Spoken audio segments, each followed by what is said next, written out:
मूर्खा यत्र न पूज्यन्ते, चाणक्य कहते हैं जिसके घर में मूर्खों का सम्मान नहीं होता है, बुद्धिमानों का आदर होता है, और जिस घर में अन्न का अपमान नहीं होता है, अन्न के एक एक दाने को संभाल कर रखा जाता है। अन्न को फेंकने वाला घर लक्ष्मी विहीन हो जाता है, इसलिए अन्न को फेंकना नहीं चाहिए।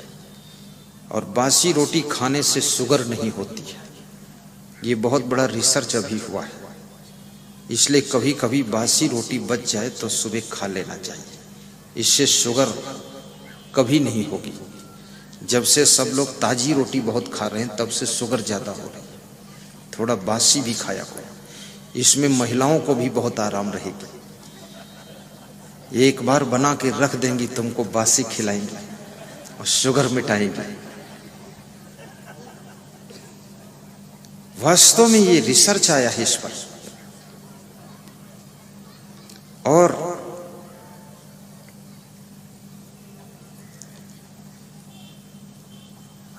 अन्न को उतना ही अपनी थाली में लीजिए जितना आपकी भूख है। थाली में जूठन मत छोड़िए, क्योंकि जूठन किसी महान पुरुष का जूठा खाया जाता है, मधुमक्खी का जूठा खाया जाता है। बछड़े के द्वारा गाय के स्तनों को जूठा करके वो दूध दूह लिया जाता है, लेकिन सबका जूठा कोई नहीं खाता है। और जो भोजन फेंक दिया जाता है उससे आपका भाग्य कमजोर होता है और आपके घर में लक्ष्मी नहीं आती है। इसलिए उतना लीजिए जितना खाना है। भोजन ज्यादा परोस करके ले लेना फिर फेंक देना, इससे बहुत बड़ा पाप लगता है। क्योंकि अगर 10,000 लोगों ने एक एक पूड़ी फेंक दिया और 50-50 ग्राम सब्जी फेंक दिया तो याद रखना 10,000 पूड़ी फेंकी गई। 10,000 पूड़ी में अगर एक आदमी 5 पूड़ी खाए तो 2,000 आदमियों का भोजन फेंका गया है। हमारे देश के अंदर बहुत से लोगों को पूड़ी नसीब नहीं होती है। याद रखना, उन तक भी पूड़ी पहुंच जाए तो अच्छा है, और फेंकने का हमारा कोई हक नहीं है। अन्न का सम्मान कीजिए तो लक्ष्मी जी तुम्हारा सम्मान करेंगी, वह सदैव सहायता करेंगी।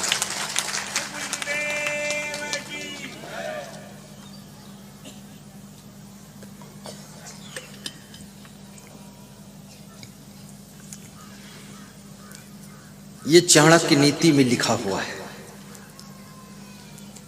तीसरी बात बड़ी महत्वपूर्ण है, अंत पंक्ति है। थोड़ी देर में समय पर सत्संग का विराम भी करूंगा, प्रेम से बैठे रहना, कोई उबना डूबना मत।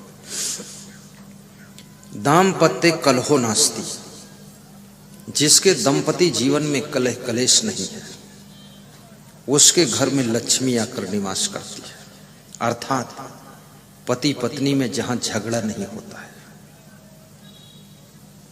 पति कुछ बोल देता है तो पत्नी चुपचाप सुन लेती है। कोटा जिले में एक डॉक्टर रहता है, तो उसके घर में पधरौनी गया तो उसने कहा ये किराए का मकान है। तो हमने उनसे पूछा कब बनाओगे मकान अपना? तो उसकी पत्नी बोली जब डॉक्टर साहब बनाएंगे तो बन जाएगा। हमने कहा पूरे परिवार सहित सत्संग में आ जाते हो, घर की चिंता नहीं रखते? बोले डॉक्टर साहब का आदेश जो होता वही हम कर देते, अगर ये बोल देते हैं चलो सत्संग में तो हम सब बैठ जाते गाड़ी में। तुमने मकान नहीं बना है, इसमें तुम्हें दुख नहीं है? बोले कोई दुख नहीं है, डॉक्टर साहब जब बनाएंगे बन जाएगा, नहीं बनाएंगे तो किराए में रह लेंगे। 3 साल बाद मैं वहां फिर गया तो उनका आलीशान मकान बना हुआ था। फिर पधरौनी किया तो हमने कहा मकान तो बन गया? बोले डॉक्टर साहब ने बना दिया तो बन गया। कैसा स्वभाव सुंदर बना रखा है। तर्क वितर्क कुतर्क मत कीजिए, परस्पर में समता सुमत से रह लीजिए। सुना जाता है किसी गांव में एक गरीब परिवार रहता था, तो पति ने अपनी पत्नी से कहा कि गरीबी बहुत है, ससुराल से थोड़ा सहारा ले ले। जमाई यदि गरीब हो तो उसको अच्छी मदद भी कर देना। यदि तुम्हारे ससुराल वाले गरीब हो तो उनको भी मदद कर देना। मदद करना बहुत बड़ा धर्म माना गया है। सहयोग को भी धर्म कहा गया है। पंडित श्री राम शर्मा आचार्य ने कहा है, सहयोग देना सबसे बड़ा धर्म होता है। आपकी गाड़ी पंचर हो गई, अगर जैक का सहयोग न मिले तो पहिया स्टेपनी चेंज कैसे करोगे? इसलिए किसी की जिंदगी की जैक बन जाओगे तो उसकी स्टेपनी चेंज हो जाएगी, तो उसकी गाड़ी भी चलकर मंजिल पहुंच जाएगी। थोड़ा सा मदद कीजिए, अपनी बेटी को भी मदद कीजिए। यदि आपके भाई कमजोर हैं तो अपने भाइयों को मदद कर दीजिए। और मदद करने वाले लोग भगवान के रूप में होते हैं। पराया दर्द अपनाए उसे भगवान कहते हैं, और किसी के काम जो आए उसे इंसान कहते हैं, और सबको सताए उसे शैतान कहते हैं। रोटी मिल बांट कर खाए उसे इंसान कहते हैं, उसे इंसान कहते हैं। अपनी गलतियों को दूर करे उसको महान कहते हैं, और रोज रोज नई नई गलती करता रहे उसको शैतान कहते हैं। गलतियां बार बार मत कीजिए, क्योंकि गलतियां आपके मनोबल को कमजोर करती हैं। गलतियां आपको उन्नति की दिशा में बाधा पैदा करती है, और गलतियों से आपको शर्म संकोच में पड़ना पड़ जाता है। इसलिए हर आदमी को एक दिन अपने मन को रोकना ही पड़ता है। कितना बड़ा शराबी हो, एक्सीडेंट हो जाता है, हॉस्पिटल में भर्ती होता है, 1 महीने पड़ा रहता है, वहां दारू पीने को नहीं मिलती है, कैसे अपने मन को रोकता है दारू की ओर से? सोचिए, जेल में जाता है, अफीम खाता है, और जेल में अफीम खाने को नहीं मिलती है, 10 साल बिना अफीम खाए रह लेता है। अगर वो व्यक्ति जेल में और हॉस्पिटल में बिना अफीम और बिना दारू के रह सकता है, तो अपने घर में भी अगर संकल्प ले ले तो बिना अफीम बिना दारू के खाए पिए रह सकता है, तो उसका बहुत बड़ा उत्थान हो सकता है। लेकिन वहां वो मजबूरी में त्याग करता है, घर में जरूरी में त्याग करना चाहिए। तो गरीब आदमी अपनी पत्नी से कहता है कि चलो ससुराल चले, शायद कुछ सास ससुर से मदद मिल जाए। पति पत्नी दोनों बच्चों को लेकर के ससुराल की ओर रवाना होते हैं। तुम्हारे पास में 3 प्रकार के लोग आते हैं। एक तो भाव लेकर आता है, कोई अभाव में आता है, और कोई प्रभाव में आता है। 3 तरह के लोग आते हैं। जो प्रभाव में आते हैं उनको धन्यवाद दीजिए, जो भाव लेकर आते हैं उनको आशीर्वाद दीजिए, जो अभाव में आते हैं उनको कुछ मदद कर दीजिए। ये 3 तरह के लोग आते हैं।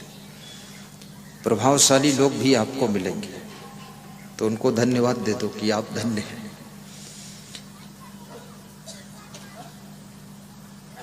रास्ते में एक छोटा सा बगीचा आता है, बच्चे भूखे हो जाते हैं, रोने लग जाते हैं।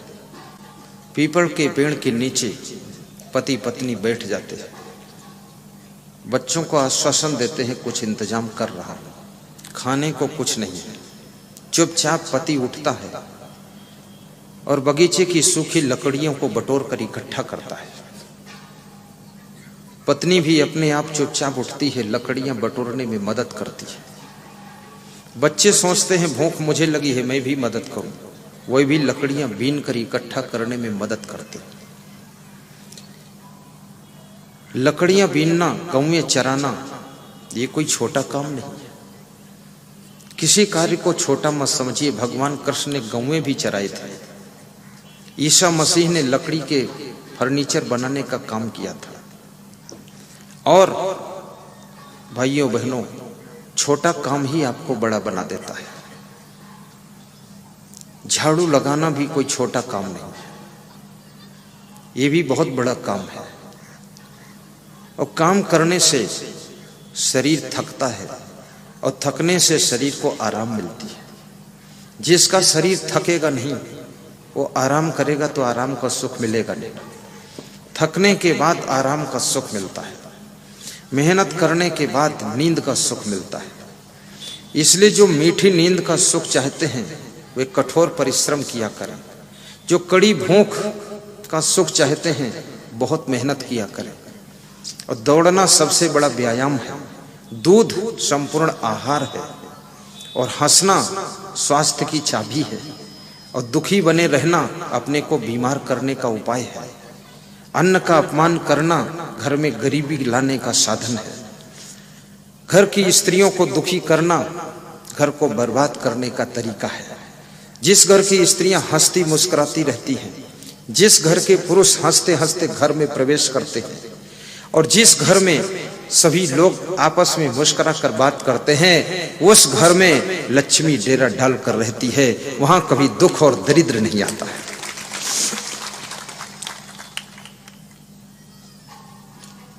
पीपल के वृक्ष के ऊपर ब्रह्म राक्षस रहता था।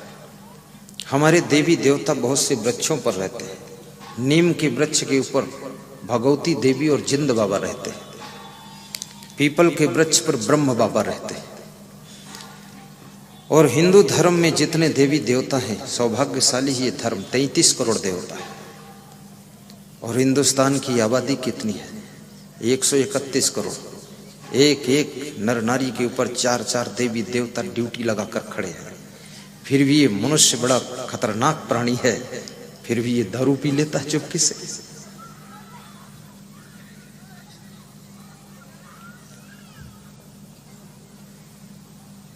ब्रह्म राक्षस पीपल के पेड़ से उतरा और उसने उस पुरुष से पूछा कि तुम्हारे पास में पकाने को कुछ है नहीं, तो लकड़ियां बटोर कर फालतू क्यों इकट्ठा कर रहे हो? तो उस पुरुष के मुख से यह शब्द निकला कि मेरे पास पकाने के लिए कुछ नहीं है। ये तो तुम सच कह रहे हो, लेकिन हम तुमको पकाकर खा लेंगे, तुम तो हो ही। ब्रह्म राक्षस डर गया। उसने सोचा जिनके घर में इतनी एकता है, पति अपने आप लकड़ी बीन कर लाया है, पत्नी बिना कहे लकड़ी बीनने लगी है, बच्चे भी लकड़ी इकट्ठी करने में मदद करने लगे हैं, तो ये हमको भी पकड़कर पकाकर खा सकते हैं। ब्रह्म राक्षस ने कहा कि मुझे पकाकर मत खाइए, मैं आपको बहुत बड़ा खजाना बता दूंगा, इसको ले जाइए। इस पीपल के पेड़ के पूरब दिशा में 10 फीट की दूरी पर 5 फीट गहरे गड्ढे में सोना चांदी का खजाना है, ले जाओ, पर मुझे छोड़ दो। तो उस पुरुष ने कहा कि इस खजाना को खोद कर तुम दो। तो ब्रह्म राक्षस 2 घंटे खूब खोदता है कुदाल लेकर, और पति गठरी बांध लेता है खजाने की। जब पति गठरी बांध लेता तो पत्नी कहती है, क्या मैं खाली चलूंगी? मेरे सिर पर भी एक गठरी रखो। बच्चे रोने लग गए कि पिताजी मेरे सिर पर भी एक एक गठरी रखो। 10-10 किलो बच्चों के सिर पर भी रखा। सोना चांदी मिल गया, खजाना, तो भूल गया ससुराल को जाना और लौट कर आ गया अपने घर को। आदमी जब माला माल हो जाता है तो ससुराल भी कम जाने लग जाता है। जब तक फकत हाल रहता है तो ससुराल ज्यादा जाता है। लेकिन अपने सास ससुर को भी माता पिता के रूप में देखिए, उनका भी ख्याल कीजिए। यदि आप चाहते हो कि आपकी पत्नी आपके माता पिता का ज्यादा ख्याल करे, तो उसके माता पिता का तुम ख्याल किया करो। और ख्याल करो ना करो, लेकिन उनको थोड़ा प्रशंसा कर दिया करो कि आपके माता पिता महान हैं, जो तुम जैसी बेटी को जन्म दिया है और हमारे घर की शोभा तुमने आकर बढ़ा दी है। ऐसे कुछ शब्दों का प्रयोग किया करो। और वास्तव में घर की शोभा नर नारियों से ही होती है। जिस घर में छोटे छोटे बच्चे खेलते ना हो आंगन में, और बहुओं की पायल न बजती हो बरामदों में, और महिलाएं न घूमती हो काम करने के लिए, वह घर घर नहीं शमशान घाट हो जाता है। और जिस आश्रम में साधु संत शिष्य चहल पहल से इधर उधर सेवा कार्यों में प्रवृत्त न रहते हो, और शिष्य वहां कोई हो ही ना, वो सूना साना आश्रम शमशान हो जाता है। हमारे आश्रम में जब हम जाते हैं, 50-60 शिष्य लोग सब इधर उधर किधर जिधर सब कार्यों में लगे रहते हैं, सेवा कार्य करते हैं, तो हमारे गुरुजी बहुत खुश होते हैं, उनको बहुत अच्छा लगता है। 10-20 उनके पास बैठे रहते हैं, एक टोली हटती दूसरी बैठ जाती है, फिर मैं भी शाम सुबह पहुंच जाता हूं। तो गुरुदेव कहते यही आनंद आ रहा है, चहल पहल होनी चाहिए। आश्रम में संतों की बाहुल्यता हो, संतों की सेवा हो। और याद रखना प्रारब्ध बहुत बड़ा होता है। अभी कोटा आश्रम में मैं आ रहा था, यूपी के 2 गांव में सत्संग किया। वहां 2 गांव में ही बिना कहे 7 कुंटल अन्नदान मिला। 7 कुंटल वो लाकर कोटा आश्रम में डाल दिया। तो वहां के संत 5-6 संत हैं, कह रहे थे कि ये तो हम 6 महीने खाएंगे। हमने कहा खाओ भी और भगत आ जाए उसको भी खिलाओ और माल छकाओ सबको। सबका अपना अपना भाग्य होता है। घर की शोभा माताओं बहनों से, घर की शोभा छोटे छोटे बच्चों से है। इसलिए अपने घर को चहल पहल के युक्त रखिए और घर में सुबह सुबह थोड़ा मधुर मधुर भजन बजने चाहिए। और घर के सभी लोगों को समय पर सोकर जागना चाहिए। अन्यथा जो जग जाते हैं सोने वालों को देख करके नाराज होते हैं और भगवान का नाम कम लेते हैं, सोने वालों को ही डांटते रहते हैं। इसलिए उनका भी भजन मत बिगाड़िए और स्वयं भी थोड़ा उठ जाइए और भजन कीजिए। भजन सुनते रहिए। हमको हमारे सौभाग्य से सद्गुरु का दर्शन हो गया। और ऐसा कभी कभी सपना भी आपको आना चाहिए कि सत्संग चल रहा है, पंडाल लगा हुआ है, गुरुदेव प्रवचन कर रहे हैं, हम सब बैठे हुए हैं और कोई महिला आकर के बीच में कुछ दान कर रही है। ये भी सब दिखना चाहिए सपने में।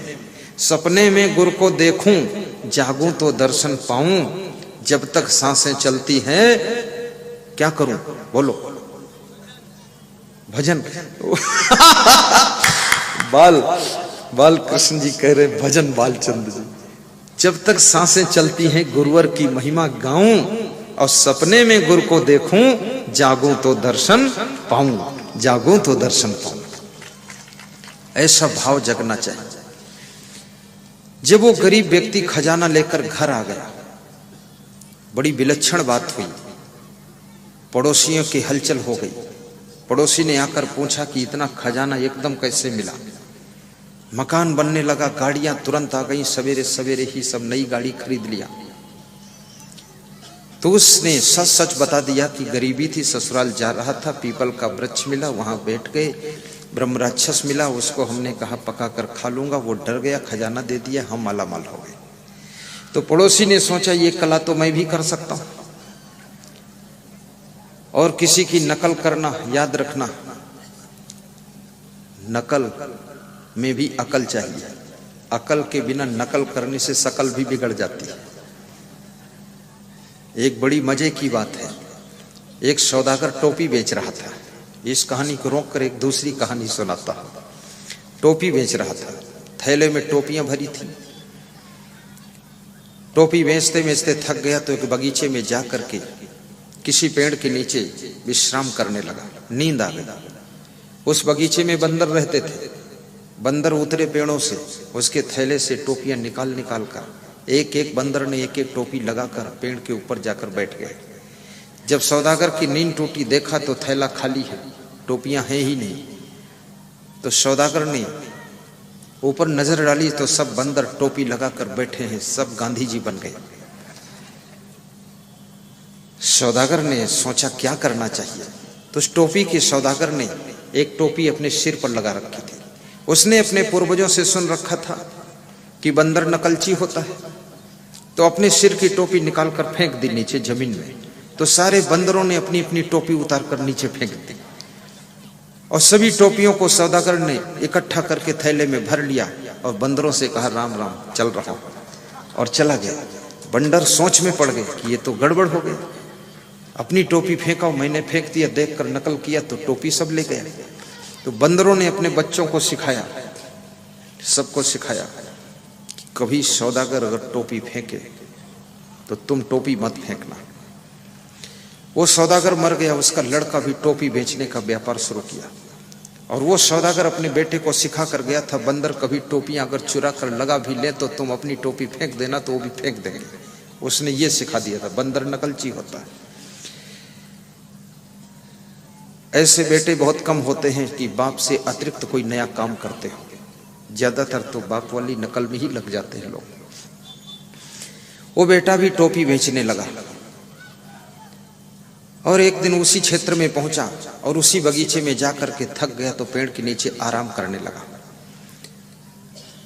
बंदर उतरे और उसका थैला खोला, टोपियां लगा लगा कर ऊपर चढ़ गए। जब उस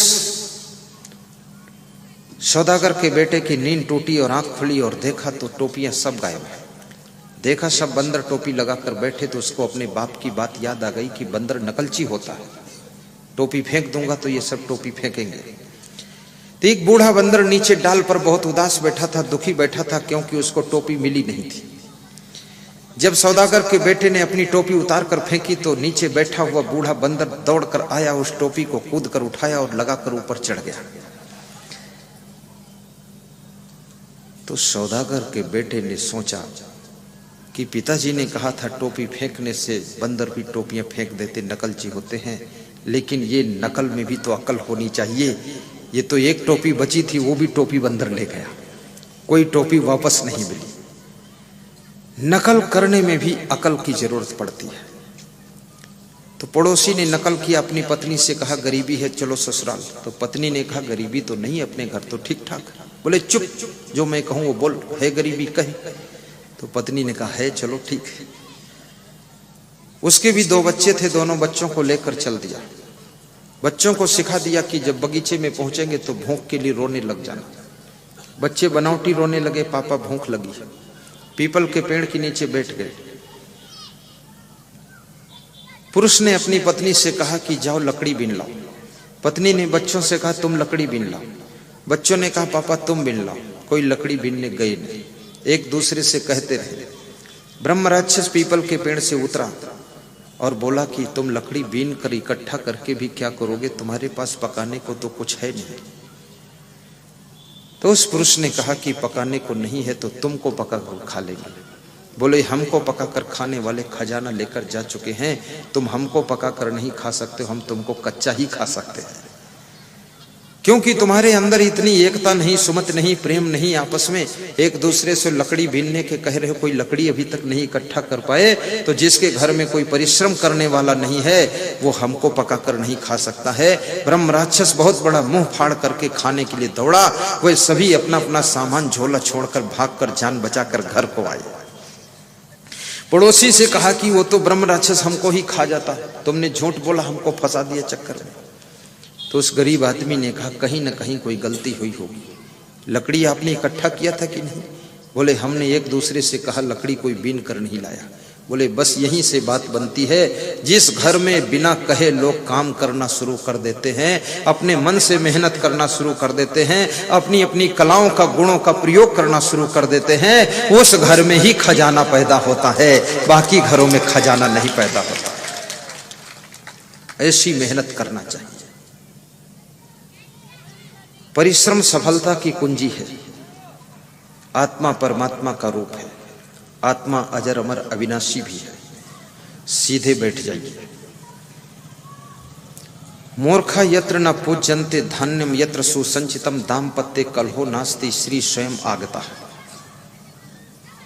जिसके घर में पति पत्नी में बहुत प्रेम रहता है उस घर में लक्ष्मी का निवास रहता है।